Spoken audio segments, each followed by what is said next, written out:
Shalom from Jerusalem. I'm Jonathan Hassan, and this is Editor's Note. And in today's edition, we're going to discuss a couple of topics, just with focus on the Syrian front as well as the Islamic Republic of Iran. Negotiations are presumably starting today between the United States and Iran.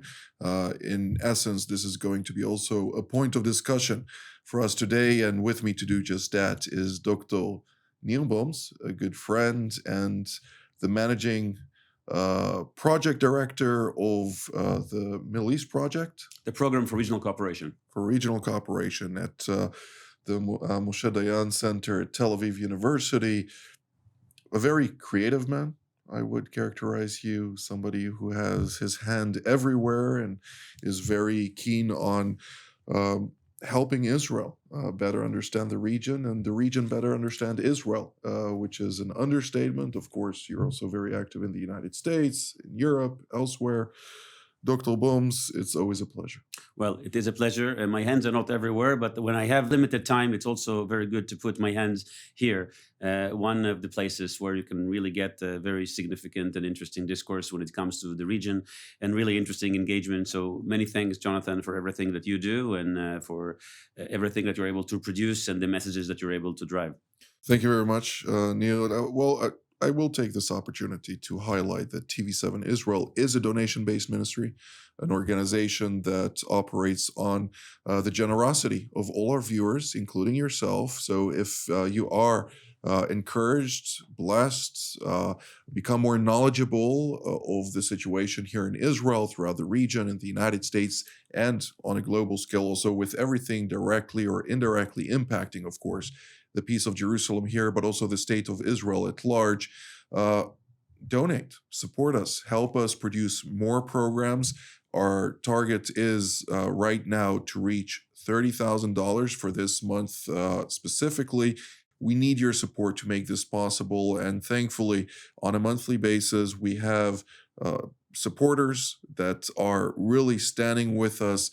And every time, either the same people or not the same people, but there is a mixture of you. And the average, I think, is roughly $60, $70 support per person. But nonetheless, there are also a few of you who do and are able to support us with more than that, which, of course, impacts our capacity to run the studio. Jerusalem is a costly city, to say the least. But nonetheless, I think what we're doing here is self-evident. We are recognized by the fruit of our labor, and therefore everything that we produce is available to you, of course, free of charge in general terms, but nonetheless, it still costs money. So that is the bottom line.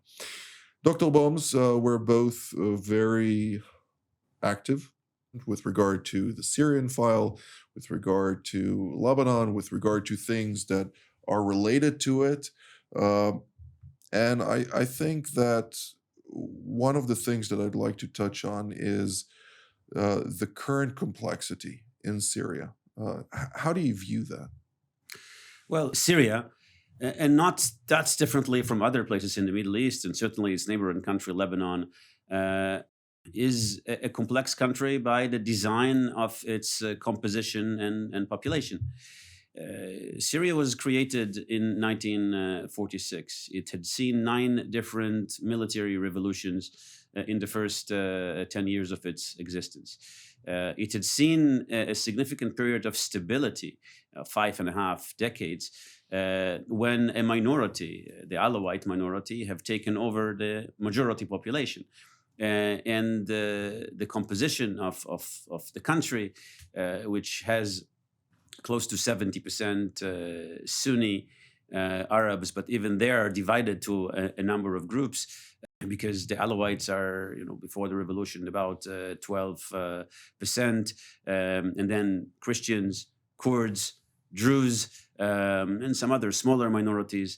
And each of these communities function as a community and not necessarily as a part of a country. The Ba'ath ideology that controlled Syria for 5.5 decades, in a way, made some sense, because what it did with its communist, ultra-nationalist spirit, basically said, look, we are all speaking Arabic, that's enough for a common denominator. And that can also justify the fact that a minority that happens to be an Alawite minority can control the rest of the country because we're really all equal. Okay, there may be some people who are equal a bit more. That, of course, takes us to why we had a Syrian uprising and the Syrian war, and why we are where we are now.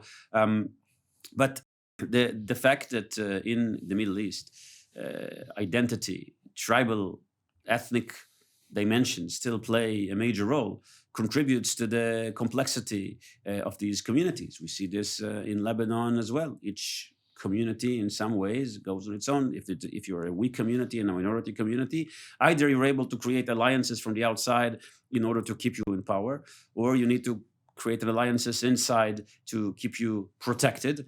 And it's all temporary because it is very clear that the animosity can pose a threat. And if you're a relatively small minority in a country like Syria or in a country like Lebanon, you need to find your alliances and your protection. And sometimes this has been used or actually abused by foreign proxies, mercenaries, powers that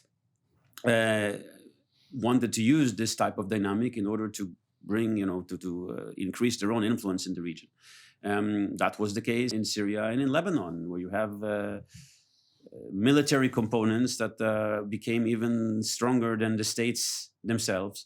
And it's not just because of the internal animosity, it's because foreign powers have used the situation in order to make these populations and communities pawns in a broader geopolitical game. I think you laid out the complexities quite nicely. I will mention, though, that since the Mandate period, after the British subdued the Ottoman Empire and drove them back, one of the things that we need to take into account is power vacuums. Now, of course, we had Amir Abdullah, who came at the time from the Hijaz, from Saudi Arabia.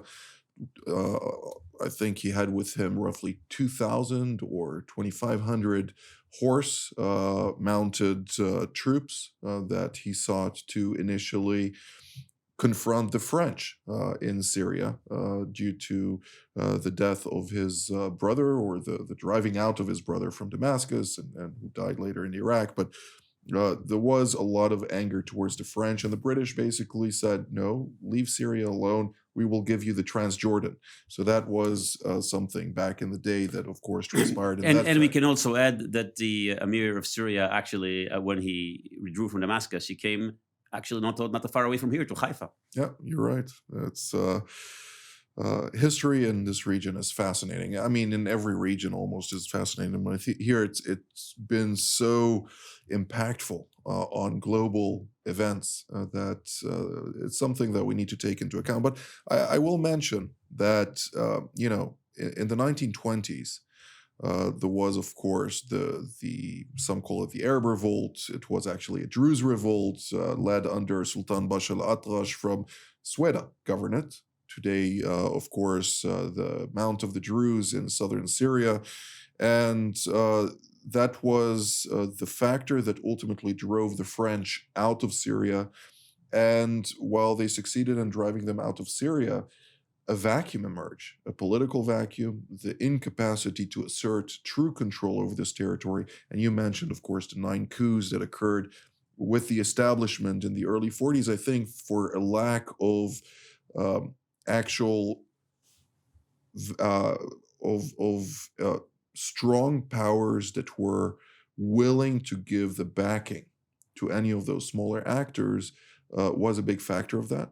And ultimately, the Ba'ath regime that received the Soviet backing in a more proactive fashion was a very significant part of that. Wouldn't you agree? Well, we are speaking about Machiavellian politics. Naturally. And later on, sort of a Bismarck type of a model, when you realize that it's very difficult to have a sort of a state formation. These were artificial states, and they were created as a mosaic of people who had came in different periods and were asked to form a communion. That is not an easy exercise, and it was not a natural exercise for them. And part of the friction that we see is results of the fact that this merge or communion is not very easy.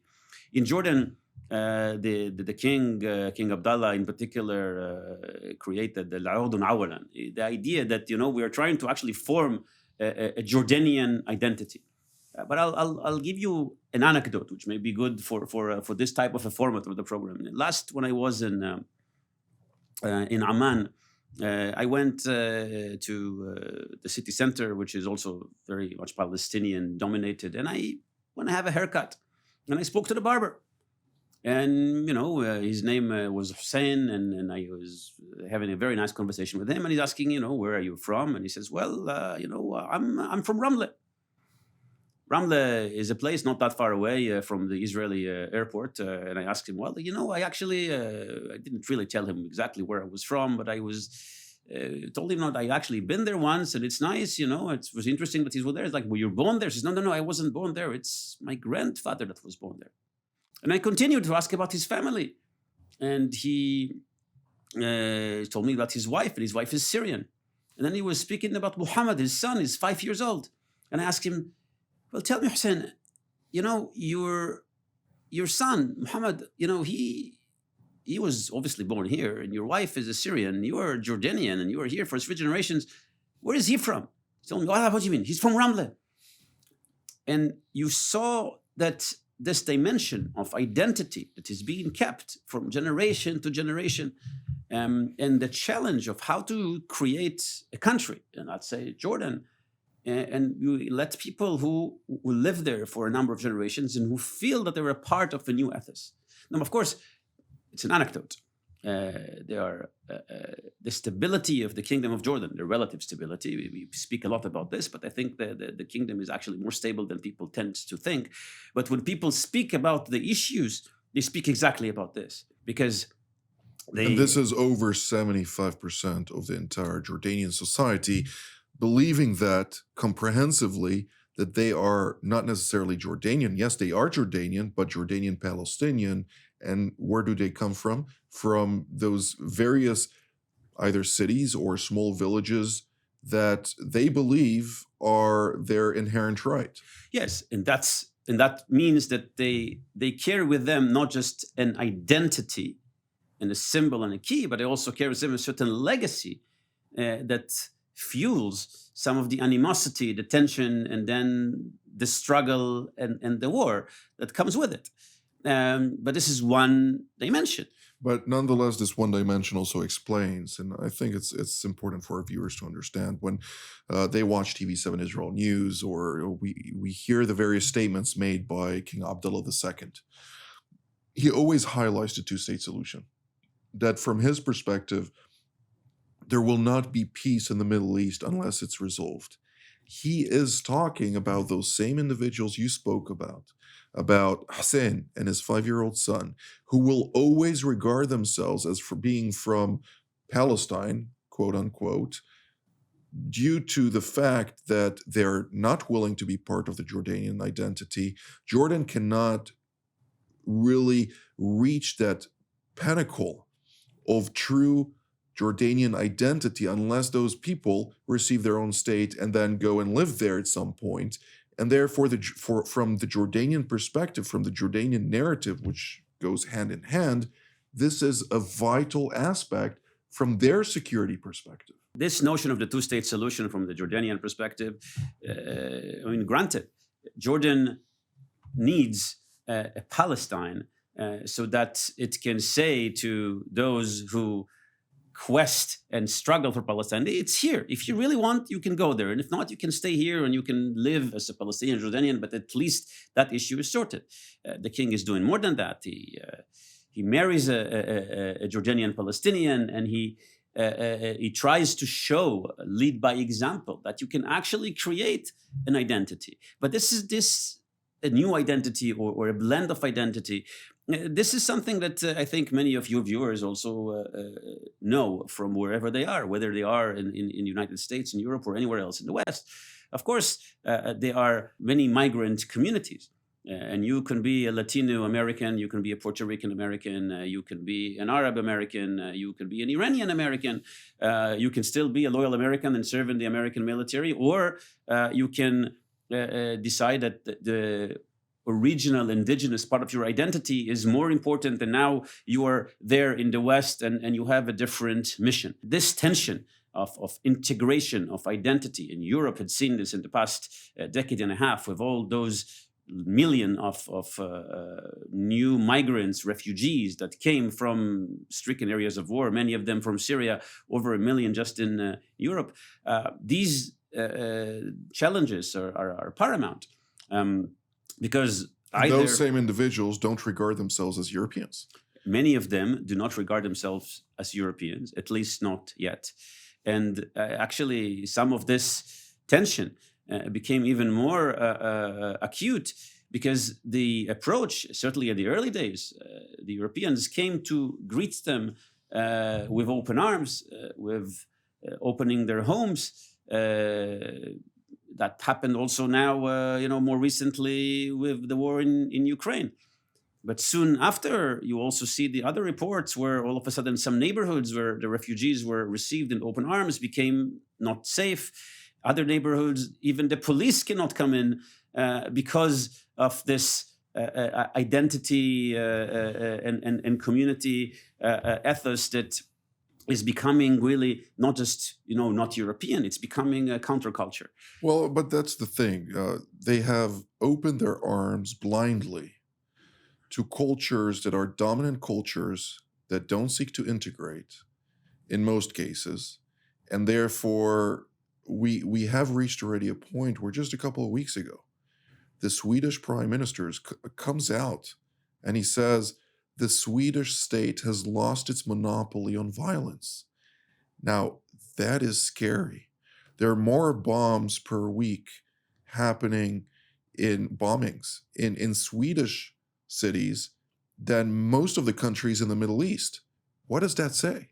Well, I think it says that the blend of East and West is not an easy one. Clash of civilizations. And I think it also says that I think many in the West have been looking and interpreting a lot of these issues from a very Western liberal perspective without the need to explore identity.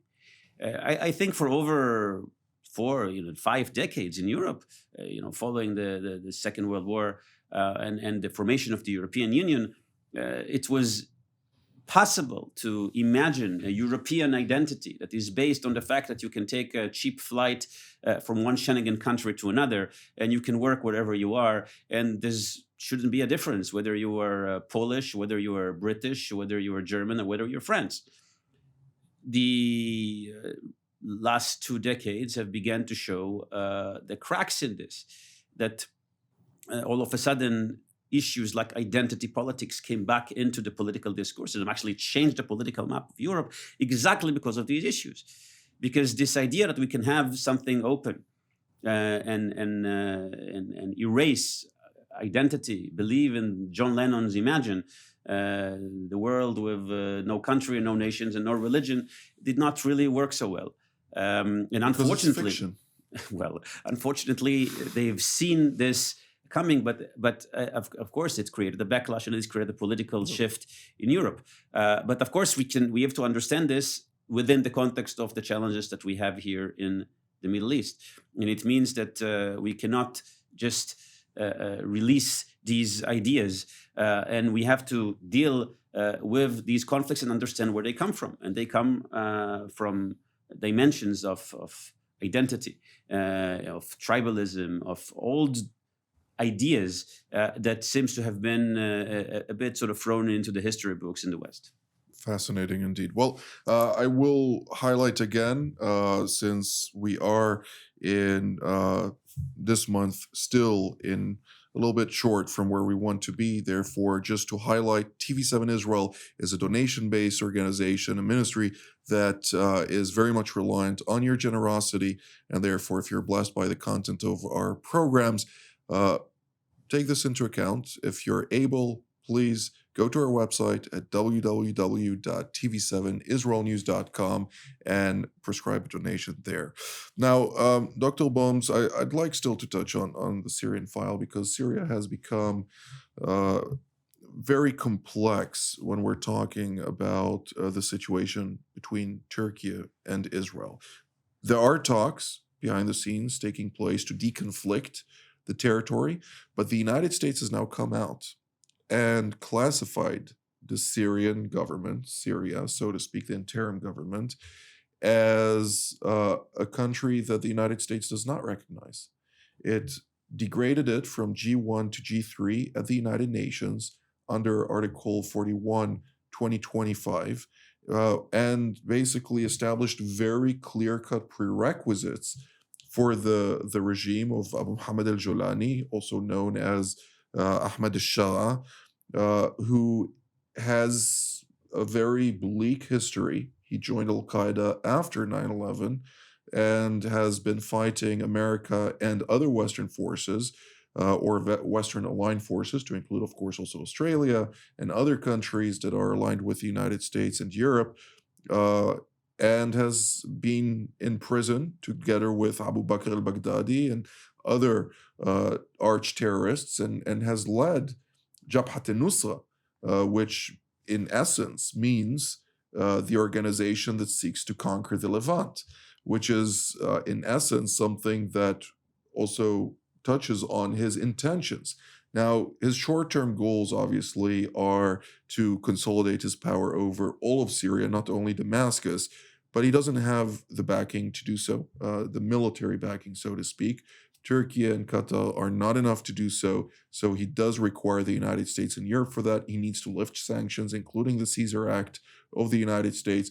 All of these factors are not something that the United States is willing to do. It doesn't have all those Syrians that the Europeans have and want to push back into Syria, and therefore his leverage there is pretty much nothing.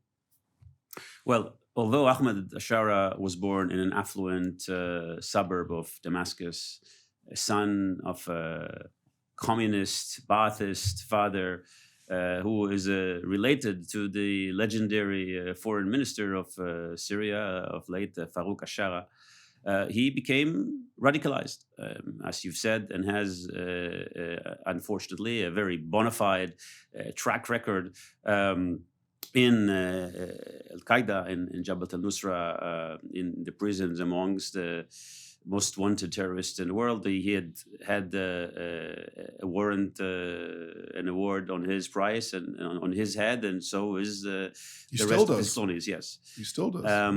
And I think what the U.S. is doing is, in terms of driving policy, says, well, look, we will take a very cautious approach to anything that you may do, and the new Syrian project you speak about. The dilemma that Ahmed al-Shara poses to the world is that he attempts to drive a policy that is different than his pedigree. He is not acting as a jihadist, and I think we need to say that. I mean, he shows his wife in public, he dresses differently, he engages members of other faiths, he appears open, and he speaks about minority rights and women's rights. But I think he's doing it from I would say, somewhat of a pragmatic approach and understanding a very important and pivotal principle when it comes to Syria.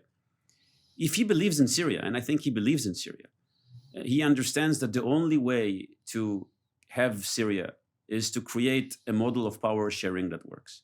We just spoke about the complexity of Syria and the ethnic dimensions and the schisms.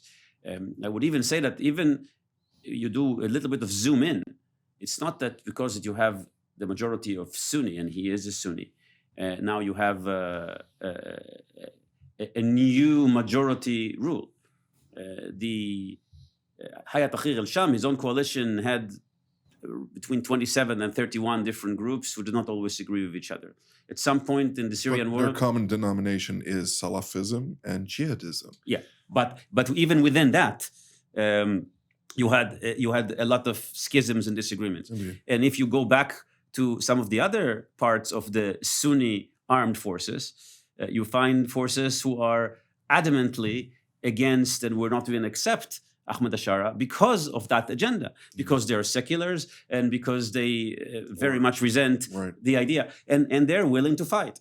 Now, Even other Islamist forces, such as Ahmed al-Ode, for instance, whose forces were the most potent, I may call, and the largest force to enter Damascus. There was a small force from Jaramana that entered Damascus before that to confront the 4th Division, but he initially met with Ahmed al-Shara. They came to terms, and then when he left, he said, "You know what? I'm not going to follow him, and I'm not going to recognize his leadership." So the situation remains very fluid. and he's not the only one. At the peak of the Syrian war, we had research counted close to 1,000 semi-independent armed groups in Syria, not under one command.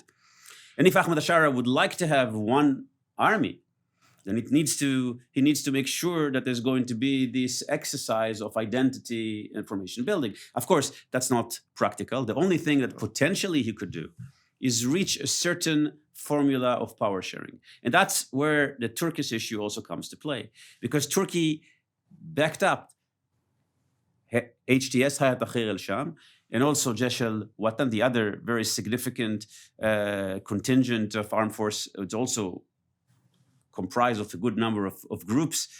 And now they're trying to get to be the most potent power broker in Syria, with an attempt to create and increase their influence and build de facto presence and really become the real power broker and proxy in that land, in order to bring Pax Ottoman stability into this war-stricken land. This is a complex issue. We'll have to revert back to this topic since we have run out of time. But Dr. Nir Boms, thank you so very much for all of your insights. Thank you. It's very good to be here. It's a pleasure indeed. And I'd like to thank all of you at home as well. Until our next edition, from here in Jerusalem. Shalom.